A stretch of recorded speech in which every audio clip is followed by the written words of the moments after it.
Hello guys, good evening. Now I'm going to share you all about do speaking buttons for speaking. So အားလုံးပဲမင်္ဂလာပါဒီနေ့မှာတော့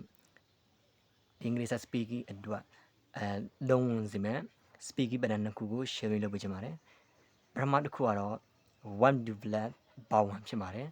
သူ့ရဲ့အဓိပ္ပာယ်ကတော့တစ်ခုခုချင်းတယ်ဆန္ဒရှိတယ်လို့အဓိပ္ပာယ်ရပါတယ် for example and I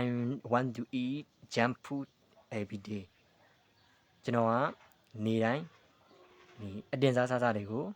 စားချင်ပါတယ်နောက် example ကျတော့ I want to read history book I want to read history book ကျွန်တော်ဒီတမိုင်းစာအုပ်တွေကိုဖတ်ချင်ပါတယ်ဒါတော့ want to ရဲ့ I want to black power ရဲ့ speaking ပြန်ဖြစ်ပါတယ်နောက်တစ်ခုကကျတော့ want object to black power ဖြစ်ပါတယ်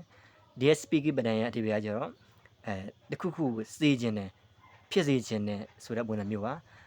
for example I want my friends to play in the pool